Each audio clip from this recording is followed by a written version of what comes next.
Hello and welcome. Election commission of India को आज हम वन शॉट में कवर करने वाले हैं। इलेक्शन कमीशन ऑफ इंडिया के रिलेटेड जितने भी आर्टिकल्स हैं वो सारे आर्टिकल्स हम आपको याद कराएंगे और उन आर्टिकल्स के अंदर क्या कंसेप्ट है, कंटेंट है, वो भी आज के वीडियो में आपको याद होने वाला है। साथ में हम आपको इलेक्शन कमीशन ऑफ इंडिया के रिलेटेड जितने भी अमेंडमेंट्स हुए हैं वो भी ट्रिक के जरिए आपको हम याद कराने वाले हैं। लेक्चर स्टार्ट करने से पहले आपको बता दूं, अगर आप में से किसी ने हमारा कंप्लीट नायब तहसीलदार कोर्स अभी तक ज्वाइन नहीं किया है तो ज्वाइन हो जाइए। ज्वाइन होने का तरीका स्क्रीन पे लिखा है। J&K का best quality course most affordable fee पे आपको मिल जाएगा। चलिए अब हम स्टार्ट करते हैं। इलेक्शन कमीशन ऑफ इंडिया के रिलेटेड जो भी आर्टिकल्स है उन आर्टिकल्स को एक तो हम याद करेंगे, साथ में उन आर्टिकल्स को वन शॉट में कवर करेंगे। तो आज का वीडियो जो है यह बहुत इंपॉर्टेंट है।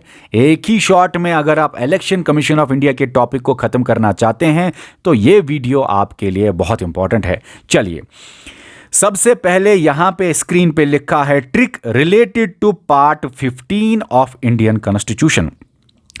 क्योंकि पार्ट 15 ऑफ इंडियन कॉन्स्टिट्यूशन ही वो पार्ट है जो इलेक्शंस या इलेक्शन कमीशन ऑफ इंडिया के बारे में बात करता है।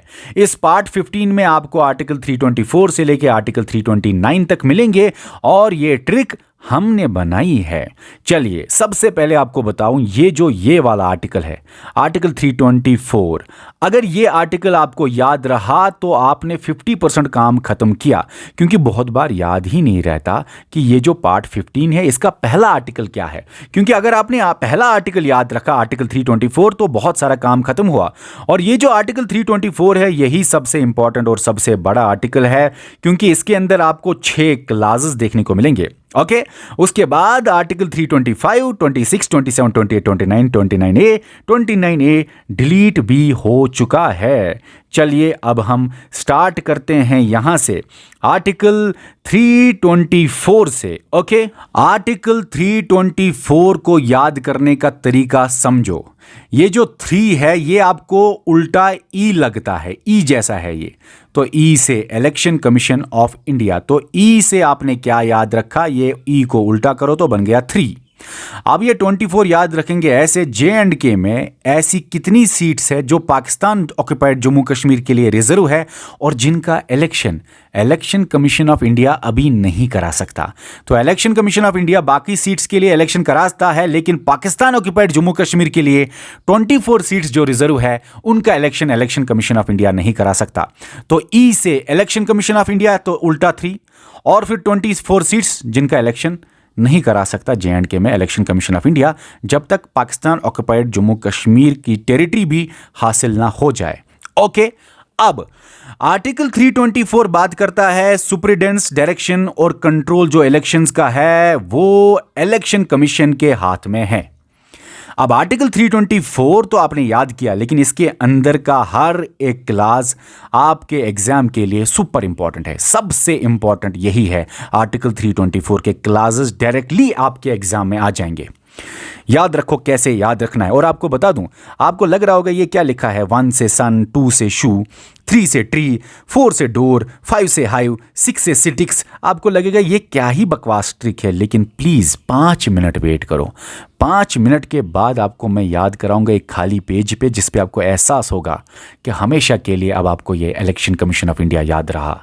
चलो 1 से सन याद रखना है, 2 से शू, 3 से ट्री, 4 से डोर, 5 से हाइव, 6 से सिटिक्स। 3 बार इसको रिवाइज करो। याद रखा ना, ये आसान है ना। ओके अब दिमाग में इमेजिनेशन लाना है। 1 आर्टिकल 324 क्लास 1 से सन आप दिमाग में लाओ, पावर है। सन क्या होता है, जो लाइट देता है, पावर देता है। पावर आपको सन और पावर को कनेक्ट करना है, किसी भी तरह से दिमाग में इमेजिनेशन लाओ। सन मतलब power of elections, election commission of India के हाथ में है, जो कि इलेक्शंस कराता है किस किस का बताओ मुझे। पार्लियामेंट के दोनों हाउसेस, स्टेट लेजिस्लेचर के दोनों हाउसेस, मतलब लेजिस्लेटिव काउंसिल अगर किसी स्टेट में है तो नहीं तो खाली लेजिस्लेटिव असेंबली। और यूनियन टेरिटरीज भी इसके अंदर आती है, जिसकी लेजिस्लेटिव असेंबली है। ये मैंने आपको डिटेलिंग लेक्चर के अंदर की हुई है। मैंने जो आपको 4 से 5 लेक्चर दिए वो हमने बहुत डिटेल में पढ़ाए हैं, उसके बाहर आने का कोई चांस नहीं बनता। तो फिलहाल ट्रिक के जरिए याद करते हैं क्या क्या क्या क्या। 1 से सन मतलब पावर ऑफ इलेक्शंस। तो पावर ऑफ इलेक्शंस कौन सा आर्टिकल बात करता है इलेक्शन कमीशन ऑफ इंडिया के पावर के बारे में, कि वो इलेक्शंस करा सकता है पार्लियामेंट का भी, स्टेट लेजिस्लेचर का भी, इवन कि प्रेसिडेंट का भी, वाइस प्रेसिडेंट का भी। तो आर्टिकल 324 क्लास 1 आपने याद रखा। आर्टिकल 324 क्लास 2 को कनेक्ट करो, दिमाग में लाओ टू शू जो ही आपने दिमाग में लाया तो एक स्टोरी, इमेजिनेशन लाओ, स्टोरी लाओ कि ये जो इलेक्शन कमीशन का ऑफ इंडिया का घर है, फॉर एग्जांपल आप इसके बाहर गए तो आपने 3 जूते के पेयर देखे, ठीक है ना। तो आप दिमाग में क्या लाएंगे, 2 से शू के पेयर से आप डिसाइड कर सकोगे कि अंदर कितने आदमी हैं, है ना। जूतों से आप डिसाइड कर सकते हो अंदर कितने आदमी हैं। और कितने हैं इलेक्शन कमीशन ऑफ इंडिया में, 3। एक है चीफ इलेक्शन कमिश्नर और 2 है इलेक्शन कमिश्नर्स। तो ये आपने शू की वजह से दिमाग में लाया। और आप अब ये कंपोजिशन या नंबर जो है, कंपोजिशन या नंबर आपका बात करता है आर्टिकल 324 2 से शू से पता चलेगा अंदर कितना कंपोजिशन है और अंदर कितना नंबर है इलेक्शन कमिश्नर्स का। और याद रखो ये शू इन इलेक्शन कमिश्नर्स या चीफ इलेक्शन कमिश्नर को ये शू देता है प्रेसिडेंट। तो याद रखना है आपको ये दिमाग में, 2 से शू से पता चलेगा अंदर इसका कंपोजिशन, नंबर, और प्रेसिडेंट ये शू देता है। तो प्रेसिडेंट अपॉइंट करता है और प्रेसिडेंट ही नंबर फिक्स करता है कंपोजिशन कितने अंदर होंगे। अभी आपको याद कराऊंगा खाली पेज पे, तब आपको समझ आएगा ये ट्रिक कितनी फायदेमंद है। 3 से दिमाग में लाओ ट्री, और दिमाग में लाओ पेड़ है, और पेड़ पे बना है ऐसा कुछ टेबल पेड़ जैसा, और इलेक्शन कमीशन का जो हेड है, चेयरमैन है, उसको थोड़ा ऊंचा बैठना है क्योंकि बाकी 2 को समझाना है। तो समझो, दिमाग में लाओ इमेजिनेशन, ये 2 इलेक्शन कमिश्नर्स है, यहां पे बैठा है चीफ इलेक्शन कमिश्नर जो कि चेयरमैन है। तो 3 से ट्री मतलब चेयरमैन, ट्री पे बैठेगा जो चेयरमैन होगा। 3 से ट्री बात करता है चेयरमैन ऑफ इलेक्शन कमीशन के बारे में। 1 से सन बात करता है पावर ऑफ इलेक्शंस के बारे में। इलेक्शन कमीशन ऑफ इंडिया, उसके पास पावर है कि वो इलेक्शंस कराए, पार्लियामेंट का, स्टेट का, लेजिस्लेचर का, प्रेसिडेंट का, वाइस प्रेसिडेंट का। 2 से शू में दिमाग में लाओ, अरे शू से पता चलेगा अंदर कितने हैं। तो इलेक्शन कमीशन ऑफ इंडिया का composition, election commission of India का कंपोजिशन, शू किसने दिया, प्रेसिडेंट। तो प्रेसिडेंट ही अपॉइंट करता है इन इलेक्शन कमिश्नर्स को। ये शू से ही आपको दिमाग में आइडिया होना चाहिए। 3 से ट्री पे कौन बैठेगा, चेयरमैन। तो 3 बात करता है चेयरमैन शिप के बारे में, या 3 बात करता है चेयरमैन ऑफ इलेक्शन कमीशन। कौन होगा मुझे बताओ जरा। 3 बात करता है चेयरमैन के बारे में, बता मुझे चेयरमैन कौन होगा। और ये 3 बोलता है चेयरमैन होगा इलेक्शन कमीशन का, चीफ इलेक्शन कमिश्नर का। चेयरमैन कौन होगा, चीफ ही तो होगा। ओके, उसके बाद 324 क्लास 4 से डोर, और डोर लाओ दिमाग में, ये इलेक्शन कमीशन है, इनको चाहिए इलेक्शन कराने के लिए बहुत सारे लोग, रीजनल कमिश्नर्स। तो इनके डोर पे बहुत सारे रीजनल कमिश्नर्स प्रेसिडेंट साहब ने भेजे। प्रेसिडेंट भी यहां पे याद रखो, इमेजिनेशन लाओ। 4 से डोर जो इलेक्शन कमीशन का घर है, इसका जो डोर है, वहां पे बहुत सारे रीजनल कमिश्नर्स प्रेसिडेंट ने भेजे हैं।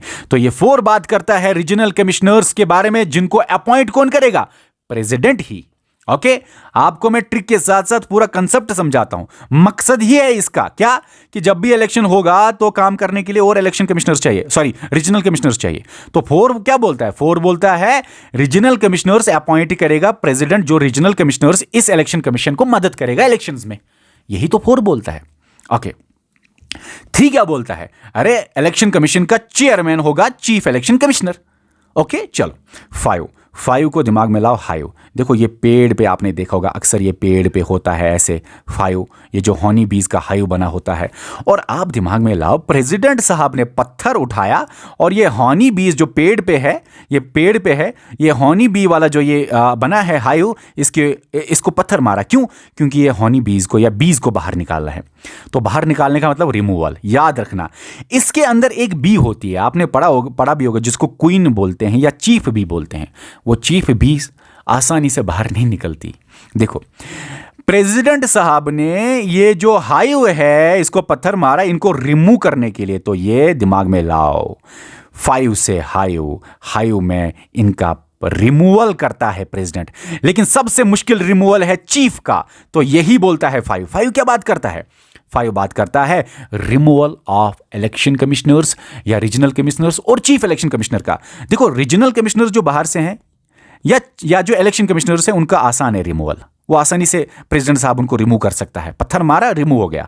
लेकिन चीफ भी निकलती नहीं है, क्वीन आसानी से नहीं निकलती, तो चीफ इलेक्शन कमिश्नर को रिमूव करना बहुत मुश्किल है। प्रेसिडेंट कुछ भी नहीं कर सकता, उसके लिए पार्लियामेंट से अप्रूवल पहले चाहिए, फिर जाके प्रेसिडेंट रिमूव करेगा, ठीक है ना। डिटेलिंग मैंने की है लेक्चर के अंदर, मैं आपको बताऊंगा अभी ट्रिक के बाद थोड़ा आपको दिखाऊंगा, टेंशन मत लीजिए। आप एक बात समझिए, ये 5 से हाई दिमाग में लाओ कि प्रेसिडेंट साहब वो पीस को बाहर निकालना चाहता है, बाहर मतलब रिमूव करना चाहता है। रिमूवल 5 क्या बात करता है? Removal of chief election commissioner और इलेक्शन कमिश्नर और रीजनल कमिश्नर। और रिमूवल कौन करेगा? प्रेसिडेंट ही रिमूव करता है, इसको भी और इन सब को भी।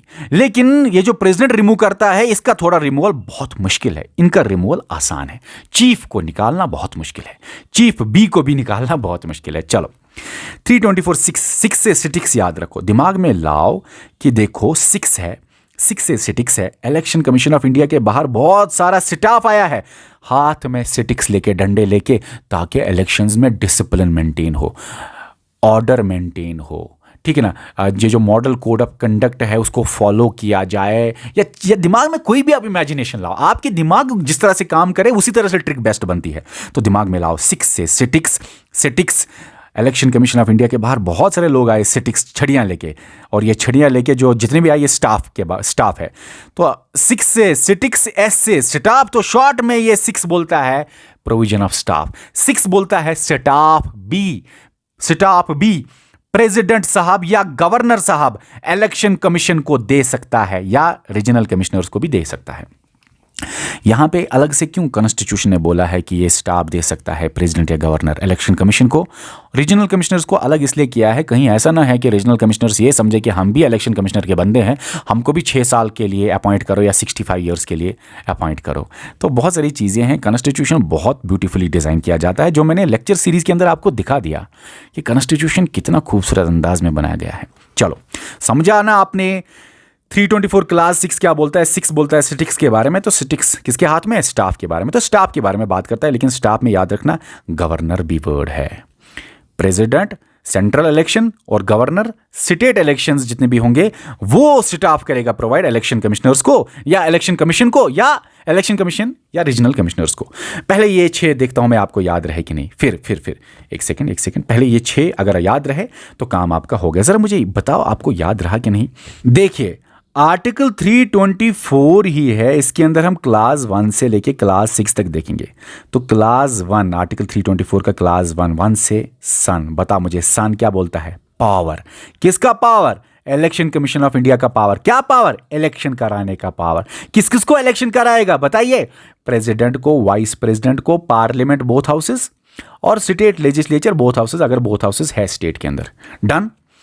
2 से मुझे बताओ, 2 से शू, जरा मुझे बताओ शू में क्या आपने याद रखा? शू में आपने याद रखा कि इलेक्शन कमीशन ऑफ इंडिया के बाहर शूज है, तो उसे क्या पता चलता है? इलेक्शन कमीशन ऑफ इंडिया का कंपोजिशन क्या है या नंबर कितना है इलेक्शन कमीशन ऑफ इंडिया का, और अभी कितना है नंबर, अभी कितना है composition election commission of India का, बताओ मुझे।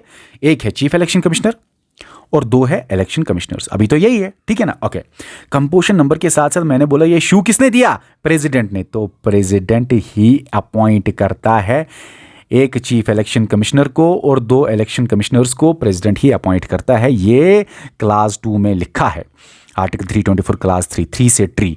जरा मुझे बताओ ट्री पे कौन चढ़ा? आसान है ना अभी। तो ट्री पे चेयरमैन जो होगा वही ट्री पे चढ़ा। तो बताओ मुझे आर्टिकल 324 बोलता है चेयरमैन होगा, बताओ कौन? Chief election commissioner. उसके बाद ज़रा मुझे बताओ आर्टिकल 324 क्लास 4 से मुझे बताओ 4 से डोर। अच्छा, डोर पे कौन आए, कौन जमा हुए हैं जो प्रेसिडेंट साहब ने अपॉइंट करके भेजे हैं? बहुत सारे रीजनल कमिश्नर्स। देखो सिटिक्स जब आए तब तो स्टाफ है, रीजनल कमिश्नर्स के बाद भी बहुत सारे लोग लगेंगे स्टाफ के अंदर, जैसे पुलिस जिसमें सबसे ज्यादा आता है। पुलिस का सबसे ज्यादा रोल है, जो पोलिंग बूथ को कंट्रोल करता है, लॉ एंड ऑर्डर देखता है, ठीक है ना। पुलिस के हाथ में छड़ी होती है ना। तो 6 से सिटिक्स से स्टाफ में पुलिस आता है, टीचर होते हैं पोलिंग बूथ पे, स्टाफ होता है, एडमिनिस्ट्रेटिव ऑफिसर्स होता है, ठीक है ना। पुलिस होता है, एडमिनिस्ट्रेटिव ऑफिसर्स होते हैं, टीचर्स होते हैं और भी बहुत। अब सुनो, तो 4 से डोर डोर पे खड़े हैं रीजनल कमिश्नर्स, जिनको किसने भेजा? प्रेसिडेंट। तो प्रेसिडेंट ही अपॉइंट करता है रीजनल कमिश्नर्स को। इसी तरह 5 से हाई। अच्छा मुझे बताओ, हाई जो है प्रेसिडेंट साहब ही क्या करेगा? रिमूवल। लेकिन चीफ को निकालना, चीफ बी को निकालना बहुत मुश्किल है। बाकी जो रीजनल कमिश्नर्स तो बहुत आसान है, लेकिन बाकी जो इलेक्शन कमिश्नर्स भी है उनको भी निकालना आसान है। कौन निकाला इनको? कौन निकालेगा? जो पत्थर मार रहा है, प्रेसिडेंट। ओके। उसके बाद, हालांकि मैंने बहुत डिटेलिंग में आपको समझाया, अभी आपको दिखाऊंगा लेक्चर के बाद में, टेंशन मत लीजिए। सिक्स से बता मुझे, 6 से सिटिक्स। तो सिटिक्स किसके हाथ में होता है? पुलिस के हाथ में, जिसको बोलते हैं स्टाफ। तो स्टाफ का प्रोविजन लिखा है, अगर सवाल आए कि प्रोविजन ऑफ स्टाफ कहाँ पे लिखा है जो इलेक्शन कमीशन को मदद करेगा या रीजनल कमिश्नर्स को मदद करेगा, वो लिखा है कहाँ पे? आर्टिकल 324(6) में। और स्टाफ जो है ना, वो सिर्फ प्रेसिडेंट ही नहीं, आर्टिकल 324(6) में सिर्फ प्रेसिडेंट का जिक्र नहीं, गवर्नर भी दे सकता है ये स्टाफ। जब इलेक्शन कमीशन को ज़रूरत होगा, गवर्नर स्टेट इलेक्शंस के मामले में स्टाफ देता है। अब कितना आसान है, आपने पूरा इलेक्शन कमीशन का पूरा कंसेप्ट भी याद रखा है ना, यही सबसे इंपॉर्टेंट थे। अब थोड़ा दिमाग में, थोड़ा ना दिमाग को जोर लगाना है। यहाँ पे 5 को मैंने लिखा, एक सेकंड, 5 को मैंने लिखा है हाई, 6 को सिटिक्स। लेकिन अभी फिर से 325 आ रहा है, फिर से 5 आ रहा है, फिर से 6 आ रहा है, फिर 7, 8, 9 तो आसान है, लेकिन 5, 6 फिर से आया। यहाँ पे मैंने 5 और 6 को कनेक्ट करके ट्रिक बनाया, लेकिन फिर से 5, 6 आया, और फिर से मैं 5 और 6 को कनेक्ट करके ट्रिक बनाऊंगा। इस ट्रिक को थोड़ा रिवाइज करेंगे आप, अभी आपको याद भी कराऊंगा, टेंशन मत लीजिए। अभी 324 तो खत्म हुआ, 325, ये 5 को दिमाग में लाओ। अब है लाइव, पहला 5 ऊपर था, हाई वो मैंने बता दिया। ये वाला 5 जो है, इसको दिमाग में लाओ, लाइव। जब भी मैं लाइव आता हूँ यूट्यूब पे, जब भी आफाक सर ने ये ट्रिक बनाई है, तो आफाक सर को ही याद रखना एग्जाम में। जब भी आफाक सर यूट्यूब पे लाइव आता है तो सारे इक्वल होते हैं। ऐसा नहीं कि डिस्क्रिमिनेशन करूंगा क्या कि ये रिलीजन वाला देखेगा, ये रेस वाला देखेगा, ये कास्ट वाला देखेगा, या ये सेक्स वाला देखेगा। मैं कोई डिस्क्रिमिनेशन नहीं करता हूँ लाइव में। तो 325, 5 से लाइव में जब भी आफाक सर यूट्यूब पे आएगा तो सारे, और इस यूट्यूब चैनल को आप सब्सक्राइब के साथ बेल आइकन दबा दो, तभी जाके लाइव की नोटिफिकेशन आपको आएगी। नहीं तो बहुत सारे बच्चे बोलते हैं सर आप जब लाइव आते हो तो हमें पता नहीं चलता। तो 5 को लाइव मतलब सारे इक्वल, कोई डिस्क्रिमिनेशन नहीं, कोई एक्चुअली क्या बोलता है आर्टिकल 325? बोलता है कोई सेपरेट या स्पेशल इलेक्शन का रोल नहीं होगा, इलेक्टोरल रोल नहीं होगा कोई अलग से, चाहे रिलीजन कोई भी हो, रेस कोई भी हो, कास्ट कोई भी हो, सेक्स कोई भी हो, एक ही इलेक्टोरल रोल बनेगा, वन जनरल इलेक्टोरल रोल बनेगा। तो ये इक्वालिटी के बारे में बात करता है आर्टिकल 325। तो 5 से लाइव से इक्वालिटी दिमाग में लाया। अगर सवाल आए कौन सा आर्टिकल बात करता है, इक्वालिटी होनी चाहिए, कोई डिस्क्रिमिनेशन नहीं होना चाहिए इलेक्शन के मामले में या इलेक्टोरल रोल के बनने के मामले में। इलेक्टोरल रोल का मतलब होता है जहां पे वोटर्स जो वोट डालेंगे, आप लोगों का नाम इसमें होता है जो वोट डालता है। कोई डिस्क्रिमिनेशन नहीं होगा कि इसका रोल में रखेंगे नाम, इसका रोल में नहीं रखेंगे। तो सारे इक्वल है, जिस तरह से आफाक सर के लाइव में सारे इक्वल होते हैं। 6 ऊपर सिटिक्स था, तो सिटिक्स पुलिस के हाथ में होता है, मतलब स्टाफ के हाथ में होता है ना। चलो, स्टाफ मेंबर्स के हाथ में होता है। ये जो 6 है यहां पे फिक्स याद रखो। आर्टिकल 326 बात करता है फिक्स। 6 से फिक्स मतलब वोटिंग एज को फिक्स किया गया।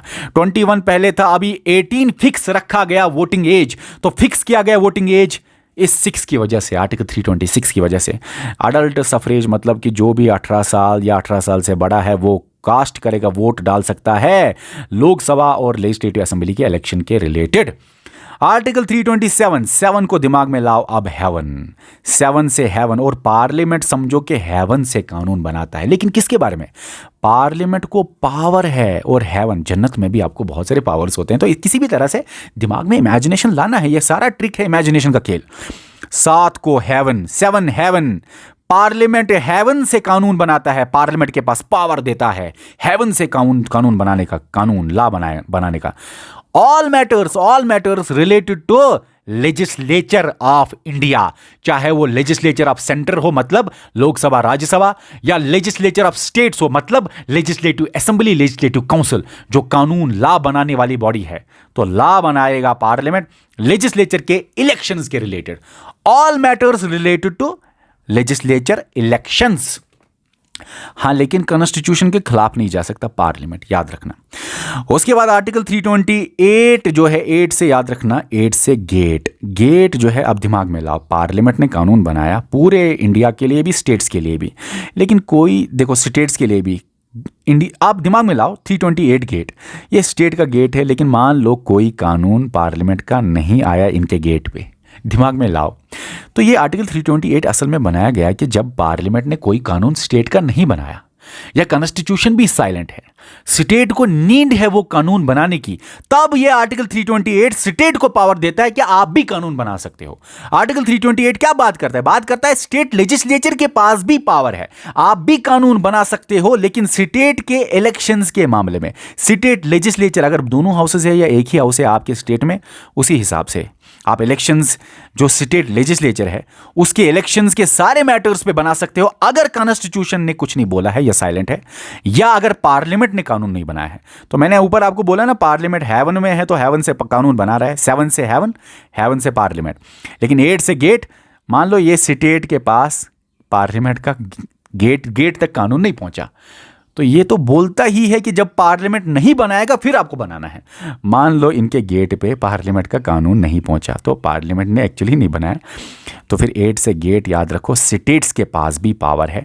अगर पार्लियामेंट ने नहीं बनाया है कानून, तब वो कानून बना सकता है स्टेट्स के इलेक्शंस के रिलेटेड, स्टेट लेजिस्लेचर के इलेक्शंस के, लेजिस्लेचर कनेक्ट करना है इसको, all matters of legislature, legislature यहाँ पे पूरे इंडिया और स्टेट्स, यहाँ पे सिर्फ स्टेट्स, अगर पार्लियामेंट ने नहीं बनाया है या कॉन्स्टिट्यूशन में भी मेंशन कुछ नहीं है, तो कॉन्स्टिट्यूशन के खिलाफ नहीं जा सकता स्टेट, पार्लियामेंट के खिलाफ नहीं जा सकता स्टेट के पास पावर नहीं है कि वो कॉन्स्टिट्यूशन के खिलाफ जाए या पार्लियामेंट के खिलाफ जाए।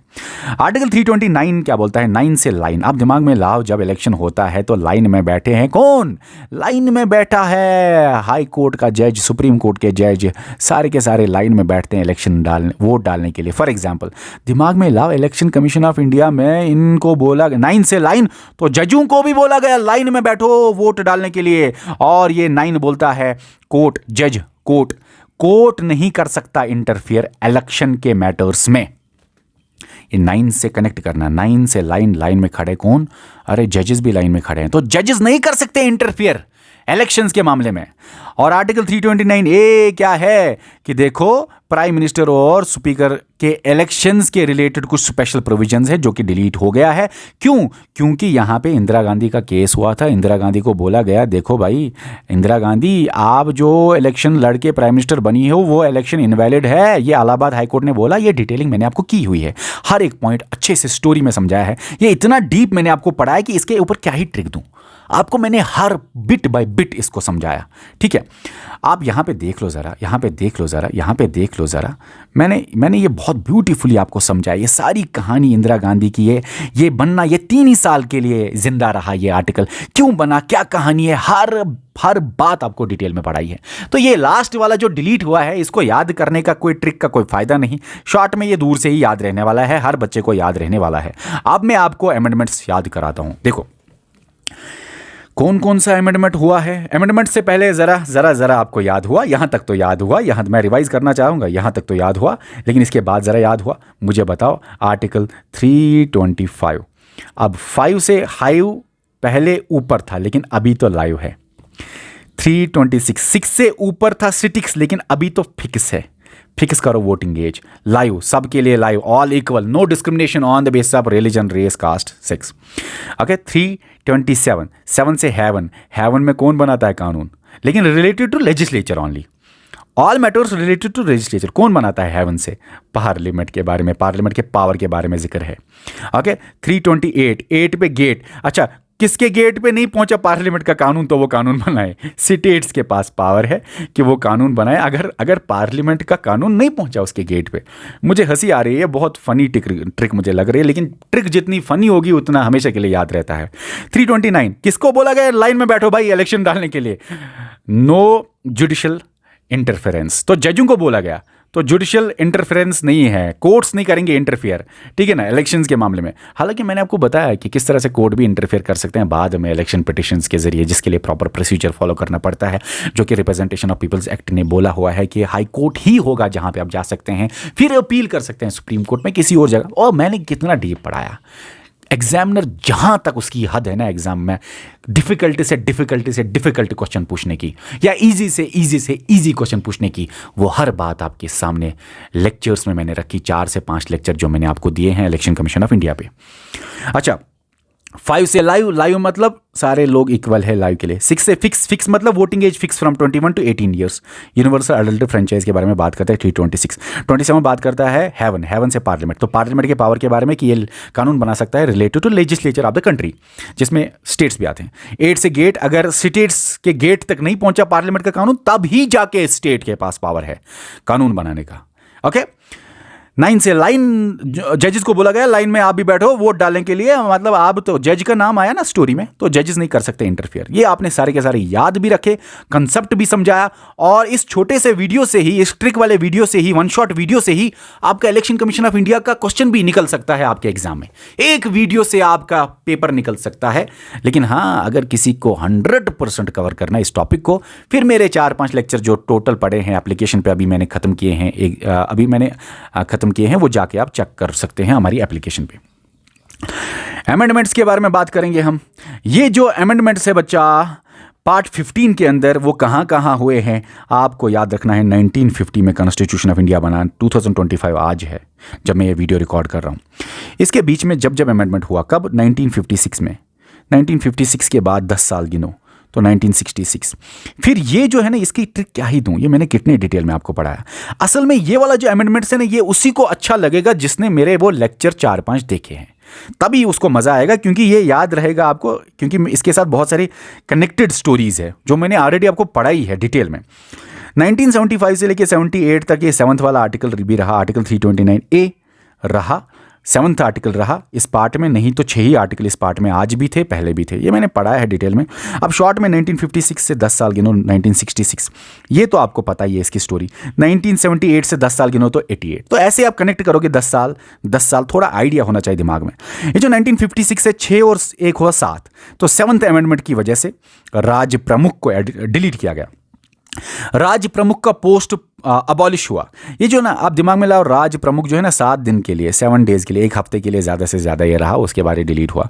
उसके बाद 1966 को कैसे याद रखोगे, कौन सा अमेंडमेंट हुआ इस साल? ये 19 आप याद रखो, 19th अमेंडमेंट हुआ। ओके, 19 अमेंडमेंट हुआ। आप दिमाग में लाओ, 19 साल का जब एक बच्चा होता है, 19 साल का, वोटिंग एज तो है उसके पास, लेकिन इलेक्शन ट्रिब्यूनल वो नहीं जा सकता, क्योंकि इलेक्शन ट्रिब्यूनल को भी अबॉलिश किया गया 19th अमेंडमेंट 1966 से। अभी आपको दिखाता हूँ, टेंशन मत लीजिए। 75 में मैंने आपको बोला कि एक नया अमेंडमेंट आया, और 78 में वही अमेंडमेंट की वजह से जो आर्टिकल आया वही आर्टिकल डिलीट हो गया। ठीक है, देखो 75 में क्या होता है, इसको यहाँ पे आपको मैं बताना चाहता हूँ। ये सबको पता है, मैंने स्टोरी डिटेल में इसको बोली हुई है। 1975 में क्या हुआ, आर्टिकल 329A हुआ। यही एक ऐसा आर्टिकल है जो नया ऐड हुआ है पार्ट 15 में, जो कि बाद में यही आर्टिकल डिलीट भी हुआ, आर्टिकल 329A। तो आप दिमाग में लाओ, ये आर्टिकल जो ऐड हुआ ये सबको याद होगा 329। इस 3 और 9 को निकालो, 39th अमेंडमेंट से ही ये आर्टिकल ऐड हुआ 1975 में। ओके, उसके बाद 44th में क्या किया गया, वापस किया गया, इसको आर्टिकल को हटा दिया गया। अच्छा, 1988 में क्या हुआ, लास्ट वाला जो है, इसमें क्या किया, वोटिंग एज रिड्यूस किया गया फ्रॉम 21 टू 18। ये जो 1 है ना, 1 अगर सवाल आए, देखो किस में वोटिंग एज को रिड्यूस किया गया, आपको दिमाग में आना चाहिए 21 से लेके 18, तो 61। देखो उधर ऑप्शन होगा ये, तो आप ये 1 को कनेक्ट करना इस 1 के साथ, 21 से 18 ईयर्स किस अमेंडमेंट ने किया, और 61st अमेंडमेंट एक्ट 1988 था। अब यहाँ पे यही चीज़ें हैं। ये पहला अमेंडमेंट है जब पहली बार हुआ इस पार्ट 15 में। पहला अमेंडमेंट जो है उसने क्या किया, इस वाले आर्टिकल में अमेंडमेंट लाया, और ये राज प्रमुख जो पार्ट बी स्टेट्स का वो डिलीट किया। हालांकि मैंने ये डिटेलिंग की हुई है लेक्चर सीरीज़ के अंदर। मैंने बोला ना, ये जो ट्रिक है ये वाली उसी के लिए है जिसने लेक्चर सीरीज़ देखी। ऐसे शायद किसी को समझ नहीं आ रहा होगा मैं क्या बताना चाहता हूँ। ठीक है, यहाँ पे 90 लिखा है, तो 19th अमेंडमेंट एक्ट ने इस आर्टिकल में अमेंडमेंट ला के ये डिलीट किया, माइनस किया इलेक्शन ट्रिब्यूनल। ओके, फिर एक और अमेंडमेंट होता है 1975 में, और 1975 में असल में 2 जगह पे अमेंडमेंट होता है। ये सब्जेक्ट टू द प्रोविजन क्या है, लेक्चर मैंने इतना ब्यूटीफुली दिया है, इतना डिटेल में इसको पढ़ाया है कि यहाँ पे पढ़ाना नहीं चाहूँगा मैं, क्योंकि यहाँ पे पूरा कंसेप्ट समझाना पड़ेगा। इंदिरा गांधी का वो इलेक्शन, क्यों यहाँ पे ये लाइन डाली, ताकि ये वाला आर्टिकल पावरफुल हो जाए। नहीं तो यही वाला आर्टिकल सबसे पहले बोलता था इंडियन कॉन्स्टिट्यूशन का मैं ही हूँ पावरफुल आर्टिकल। इस आर्टिकल को पावर खत्म करने के लिए ये वाली लाइन डाली गई, और ये वाला आर्टिकल जो है ये पावरफुल बनाने के लिए ये वाली लाइन को ऐड किया गया इधर। यहां पे मैं इतना ही बोलूंगा कि अगर आपको ये पूरा समझना है तो एप्लीकेशन पे जाके आप जाके समझ सकते हैं। अब मैं आपको कुछ सवाल पूछूंगा जिसका जवाब आप नीचे कमेंट सेक्शन में देंगे, क्योंकि इलेक्शन कमीशन ऑफ इंडिया मैंने बहुत बेहतरीन तरीके से आपको पढ़ाया है। और अगर आपको भी कोई सवाल होगा तो आप भी नीचे कमेंट सेक्शन में हमें बताइए। हम आपके सवाल का जवाब कोई नेक्स्ट वीडियो में, या जब भी हम लाइव क्वेश्चन आंसर सेशन करेंगे उस टाइम, या फ्रीक्वेंटली आस्क्ड क्वेश्चन की सीरीज में मैं आपके सवाल का जवाब दे दूंगा। लेकिन पहले आप मेरे सवालों का जवाब दोगे जो मैं आपको सवाल पूछने वाला हूं।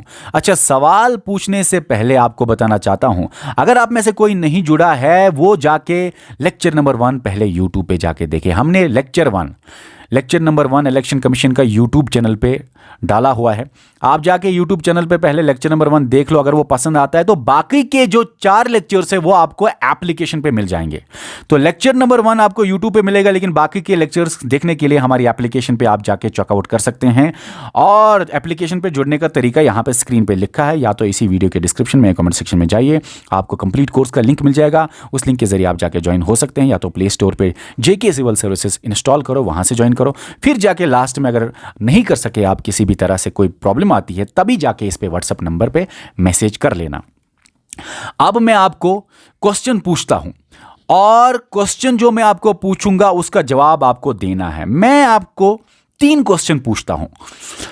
सबसे पहला क्वेश्चन मैं आपको, चलो यहां पे कुछ, हाँ चलो इस वाले पेज पे मुझे एक बात बता दो। देखो, चीफ इलेक्शन कमिश्नर को रिमूव करने का प्रोसीजर आर्टिकल 324(5) बोलता है कि पार्लियामेंट में स्पेशल मेजॉरिटी टाइप 2 होगा, फिर ही प्रेसिडेंट बोलेगा, और प्रेसिडेंट साहब फिर बाद में रिमूव कर सकता है चीफ को। ओके, अब मेरा सवाल सुन लेना। उससे पहले आपको बता दूं, ये 2 इलेक्शन कमिश्नर जो है इनको पार्लियामेंट रिमूव नहीं कर सकता, इनको प्रेसिडेंट भी रिमूव नहीं कर सकता without chief election commissioner recommendation. मुझे एक बात बता दो, ये चीफ इन 2 को रिमूव, लिखा क्या है कि ये चीफ रिकमेंड करेगा प्रेसिडेंट साहब को टू रिमूव ये 2 इलेक्शन कमिश्नर्स, तो ये 2 इलेक्शन कमिश्नर्स रिमूव कर दिए जाएंगे। मेरा सवाल सुन लेना, अगर ये चीफ रिकमेंड करेगा प्रेसिडेंट को to remove other election commissioners, तो क्या ये प्रेसिडेंट के ऊपर कंपलसरी है इनको रिमूव करना, कि प्रेसिडेंट का ये जो रिकमेंडेशन है वो उसको एक्सेप्ट या रिजेक्ट कर सकता है? मतलब ये क्या मेंशन है कॉन्स्टिट्यूशन में कि प्रेसिडेंट साहब को मानना ही मानना है चीफ का, या ऐसा नहीं हो सकता? ये पहला क्वेश्चन है, आपको नीचे कमेंट सेक्शन में जवाब देना है। दूसरा क्वेश्चन, मुझे एक बात बता दो, पहले क्या होता था कि ये जो इलेक्शन कमीशन है इसको मल्टी मेंबर बॉडी से सिंगल मेंबर बॉडी बना दिया गया था, जिसमें ये 2 इलेक्शन कमिश्नर्स को रिमूव किया गया, और ये प्रेसिडेंट साहब क्या ऑर्डर निकाल के इनको रिमूव कर सकता है, डिलीट कर सकता है। अब मुझे एक बात बताओ, 2023 के बाद प्रेसिडेंट साहब अगर नंबर कम करेगा, मतलब 3 मेंबर बॉडी से फॉर एग्जांपल 2 मेंबर बॉडी या सिंगल मेंबर बॉडी बनाएगा, प्रेसिडेंट साहब अगर नंबर कम करेगा, तो क्या ये 2 इलेक्शन कमिश्नर्स का पोस्ट एबॉलिश हुआ? क्या ये 2 खत्म हो गए, रिमूव हो गए? मुझे सवाल का जवाब चाहिए नीचे कमेंट सेक्शन में। क्या प्रेसिडेंट नंबर कम करके इन 2 इलेक्शन कमिश्नर्स को रिमूव कर सकता है मल्टी मेंबर बॉडी से सिंगल मेंबर बॉडी बना के? क्या ये 2 इलेक्शन कमिश्नर्स डिलीट हो गए?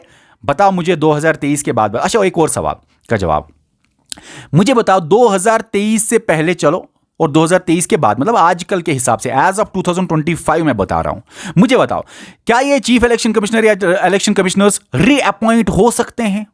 2023 से पहले क्या हो रहा था वो नहीं बोलना, 2023 के बाद मुझे बताओ। मैंने डिटेल में आपको ये एक्ट पढ़ाया है, मुझे बता 2023 के बाद क्या ये रीअपॉइंट हो सकते हैं? क्या फिर से इनका अपॉइंटमेंट हो सकता है? और एक सवाल, लास्ट सवाल, उसके बाद आप अपने सवाल डाल देना नीचे कमेंट सेक्शन में। और मुझे पूरी उम्मीद है कि एक भी सवाल नहीं उठा होगा, कोई जगह ही नहीं छोड़ी। एग्जामिनर चाहे कितना भी डिफिकल्ट क्वेश्चन डाले, चाहे कितना भी आसान क्वेश्चन डाले, एग्जामिनर जहां तक उसकी हद है डिफिकल्ट क्वेश्चन डालने की, वो हर एक हद हमने पार की हुई है। मेरे बच्चों को एक भी क्वेश्चन नहीं गिरने वाला, इतना डिटेल। वो अब पढ़ा भी सकते हैं इस टॉपिक को, बड़े बड़े प्रोफेसर्स को पढ़ा सकते हैं इस टॉपिक को, जो इसी टॉपिक के माहिर है। पॉलिटिकल साइंस वाले एमए या नेट वाले स्टूडेंट्स को पढ़ा सकते हैं। अब सुनो क्वेश्चन मेरा सुन लो। 2023 से पहले रीअपॉइंटमेंट होता था, 2023 के बाद रीअपॉइंटमेंट होता है कि नहीं होता है, ये मुझे बता दो। लास्ट क्वेश्चन, 2023 के बाद अभी एज ऑफ 2025 मुझे बता दो इस क्वेश्चन का जवाब। ये इलेक्शन कमिश्नर है, ये चीफ इलेक्शन कमिश्नर है, मान लो ये इलेक्शन कमिश्नर अपॉइंट हुआ, ये चीफ इलेक्शन कमिश्नर ये फिर से अपॉइंट नहीं हो सकता। हालांकि ये क्या हो सकता है, अपॉइंट तो नहीं हो सकता, लेकिन इसकी प्रमोशन अलाउड है, प्रमोशन हो सकती है। लेकिन मेरा सवाल सुनो, अगर इलेक्शन कमिश्नर कोई बना, आप बने और आपने यहां पे 4 साल दिए और अभी आप छोटे हो, 65 ईयर्स एज पहुंचने तक अभी 10, 15, 20 साल है फॉर एग्जांपल, तो 65 ईयर्स का एज का कोई लिमिट नहीं है, चलो आपके लिए वो लिमिट नहीं है। आपने 4 साल यहां पे एज इलेक्शन कमिश्नर दे दिए, फिर से आप रीअपॉइंट किए जाएंगे क्या एज इलेक्शन कमिश्नर या एज चीफ इलेक्शन कमिश्नर? तो नहीं किए जाएंगे। लेकिन आपका प्रमोशन होगा क्या? हां सर प्रमोशन तो है। अब मुझे बताओ, आपका प्रमोशन हुआ एज चीफ, तो एज चीफ अब आप कितने साल तक रह सकते हैं? अब आप 6 साल रहेंगे, 6 ईयर्स या 65 ईयर्स, या अब आप बाकी के 2 साल, क्योंकि 4 साल तो यहां दे दिए, बाकी के 2 साल ही रहेंगे। तो एग्रीगेट टर्म काउंट होती है 2023 के बाद, या अलग अलग टर्म काउंट होती है? 6 साल वाला प्रोविजन एग्रीगेट में काउंट होता है या अलग अलग? ये मुझे बता दो। इन सारे सवालों का जवाब आपको बताना है आज के इस वीडियो में। देखिए, इसके अलावा कुछ नहीं पढ़ना, आपका बेस्ट से बेस्ट मटेरियल एप्लीकेशन पे पढ़ाया हुआ है हमने आपको। और अगर आप चाहते हो कि J&K में बेस्ट क्वालिटी कोर्स मिले, और वो भी सबसे कम अफोर्डेबल फी पे, हर बच्चा अफोर्ड कर सके, हमारा प्लान ही था। JK सिविल सर्विस का मेन मकसद ही है इतनी बेस्ट कोचिंग दे, लेकिन इतनी सस्ती हो कि हर बच्चा अफोर्ड कर सके। टॉप क्वालिटी कोचिंग, जो क्वालिटी कोचिंग बहुत ज्यादा मेहनत करके बच्चे को अफोर्ड करके बच्चे को लेना पड़ता है, वो बेस्ट से बेस्ट क्वालिटी कोचिंग एक सस्ते दाम पे हो। तो यही था JK सिविल सर्विसेज का मकसद। और अगर आप में से किसी भी बच्चे को हमारा लेक्चर नंबर 1 इलेक्शन कमीशन का पसंद आया, वो जुड़ जाइए। कंप्लीट कोर्स तो यहीं मिलेगा, कंप्लीट कोचिंग तो यहीं मिलेगी। अभी ये ऑफर पे सिर्फ आपको 700-800 रुपये में मिल जाएगा, 800 रुपये के आसपास मिल जाएगा, ठीक है। 800 रुपये के आसपास ही इसका प्राइस होता है आजकल। इस वीडियो में इतना ही, मिलते हैं नेक्स्ट वीडियो में। इस यूट्यूब चैनल को सब्सक्राइब करने के साथ साथ बेल आइकन दबा दो फॉर नोटिफिकेशंस। Okay, bye.